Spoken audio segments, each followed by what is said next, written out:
The chief of naval operations wanted his ships on the quarantine barrier to go out and intercept Soviet ships that were coming in. The president felt it was extremely important that they wait on this perimeter line and let the Soviet ships approach if they wanted to approach. Let the decision be in their hands. Instructions were given to prepare the text of a reply. It was in the form of a message by Khrushchev in reply to Kennedy, and it read, "I should say frankly that measures outlined in your statement represent a serious threat to peace and security of peoples. The United States has openly taken the path of aggressive actions both against Cuba and against the Soviet Union."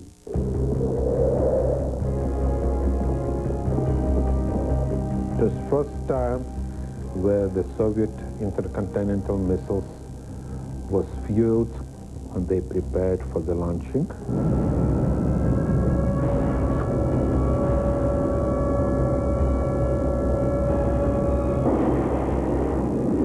And our Air Force was prepared to the beginning because we think that if something happened, it will be beginning of the exchange of the nuclear weapons.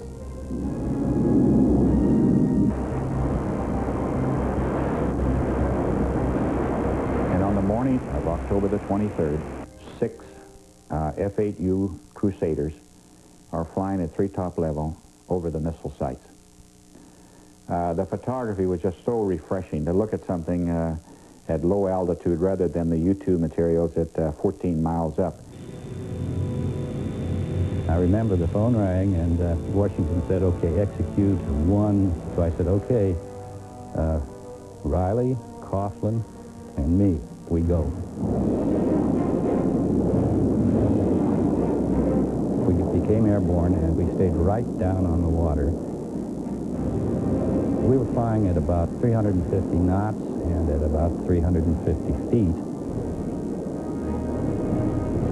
And I look up and there at 11 o'clock is the Havana skyline. And I thought, there goes the neighborhood, you know, they're going to know we're coming. And then all of a sudden this stuff down there started to come out. I could see that there was something there, and I called over to my wingman. I said, "Okay, move out to the side so we get it all." All 12 cameras are clicking away as we went over.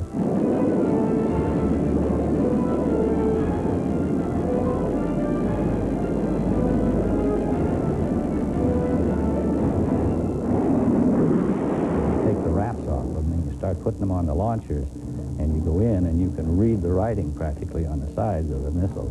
Then you know what you got.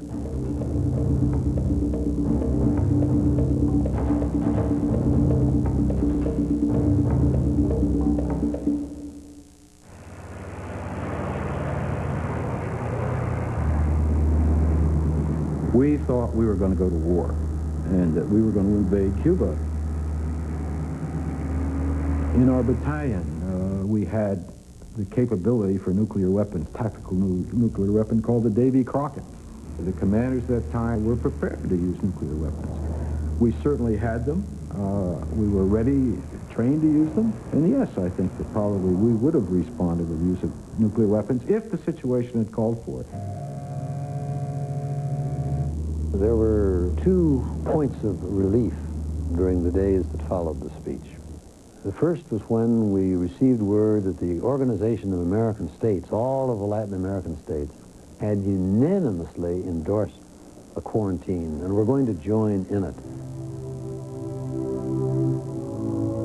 9 o'clock in the morning, we drive over to the Pan American Union building, which is where the OAS meets. My position was, as legal advisor, that it was not consistent with international law to act unilaterally, but it was consistent with international law to act with the authorization of the OAS. And then the Secretary got up, and it was a grave and serious speech. This offensive military capability is of such a nature that it can reach into the far corners of our hemisphere with its destructive force. These new weapons arriving in Cuba are not only directed against the United States. Let there be no misunderstanding. There are other strategic targets in this hemisphere. Like all diplomatic gatherings, everybody seems to want to say something. And this went on all day long until late in the afternoon. We finally took a vote. I now ask the Council whether it approves the draft resolution. Those in favor, please so indicate.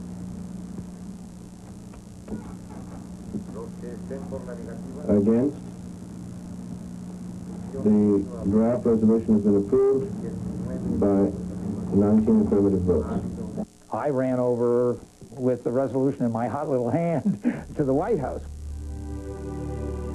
The president didn't sign the proclamation until after the OAS had acted. So Evelyn brought in the tray of pens, and Kennedy said, I think I'll keep this one myself.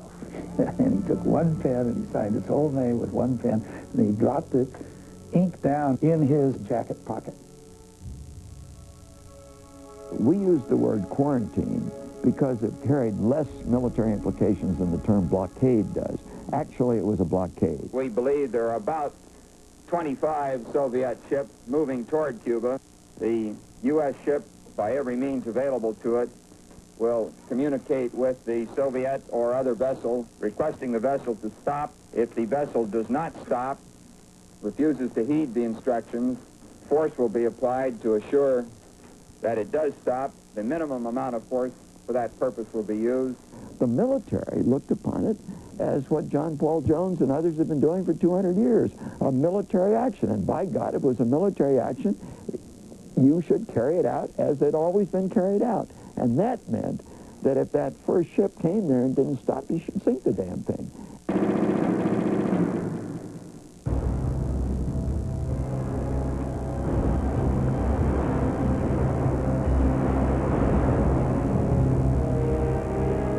The instructions were that if the ships did not stop, then the Navy first would fire a shot across the bow of the ship saying, look, we mean business, you better stop. And then if that didn't work, they were to destroy the rudder of the ship so that it could not continue its forward progress.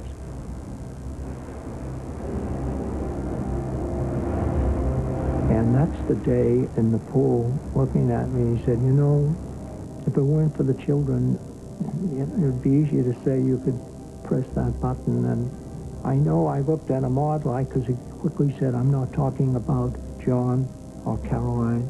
I'm talking about all of the children in America and all of the children all over the world who could suffer and die if I made the wrong decision. We had reports that Soviet submarines were accompanying at least some of these supply vessels. All of this was cause for the greatest tension inside our ExCom meeting.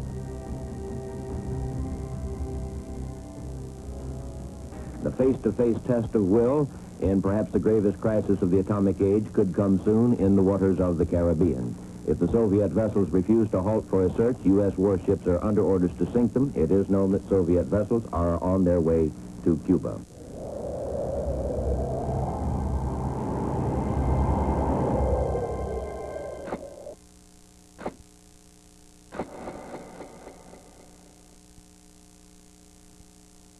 Hey, I'm Willard Scott. It's no secret that Static Guard eliminates static Klingon clothing. But did you know it also eliminates my personal static problem? Pet hair. Yep, pet hair. Look, just spray and brush. Getting rid of pet hair is quick and easy. The only thing easier would be to get rid of your pet. But who'd ever want to do that? Static Guard, the easy way to spray pet hair away. Finally, there's a New England clam chowder good enough to make a fuss over. So pick a cool day, tell friends to dress warm, and let them snuggle up to the best bowl of chowder Campbell's has ever made. Introducing Campbell's home-cooking New England clam chowder. Our most succulent clams, potatoes picked for perfection, and a creamy broth so enticing bowls will be tipped. New Campbell's home-cooking New England clam chowder. It doesn't get any better than Campbell's best.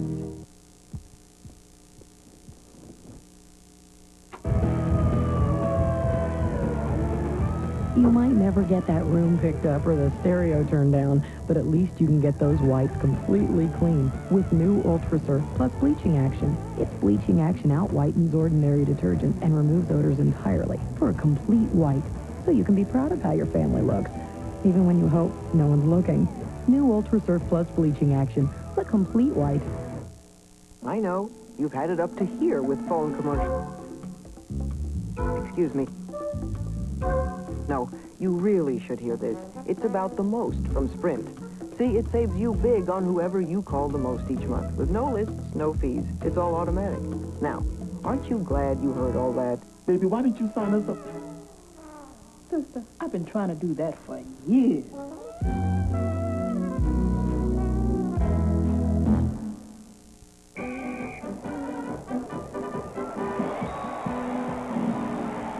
When your batteries are performing, you're on top of the world. The problem is, you never know when they're about to take a fall.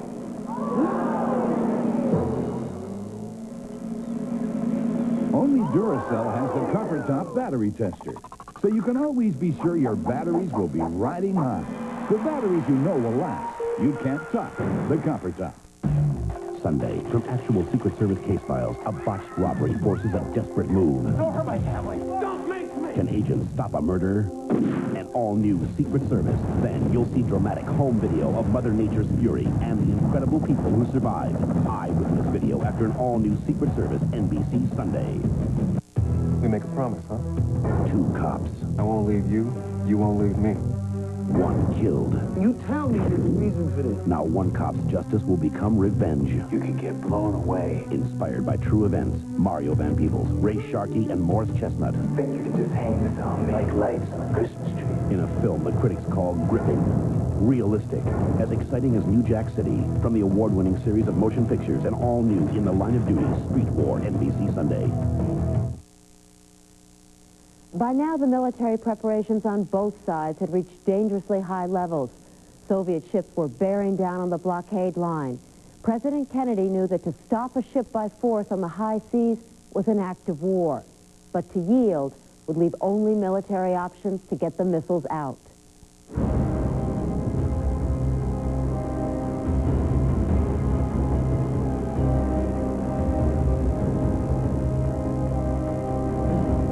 Well, there was great debate about what to do when the first ship arrived at this imaginary line. We didn't want that ship sunk.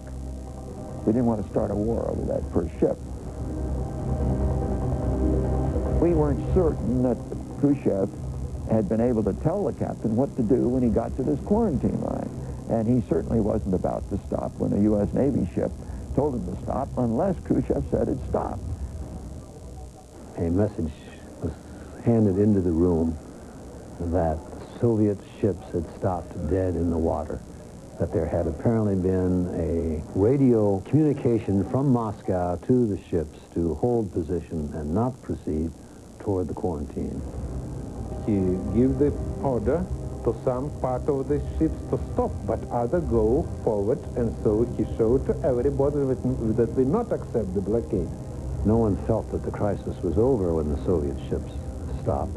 We knew that it was only a pause, and Dean Rusk made his oft-quoted statement, "We've been eyeball to eyeball," and the other fellow just blinked. This rough tone, which was taken in Khrushchev's first reply to Kennedy on the 23rd, continued the next day also, on the 24th. And there, Khrushchev stated, "You, Mr. President, are not declaring quarantines, but advancing an ultimatum and threatening that unless we subordinate ourselves to your demands, you will use force. The actions of the USA with regard to Cuba are outright banditry."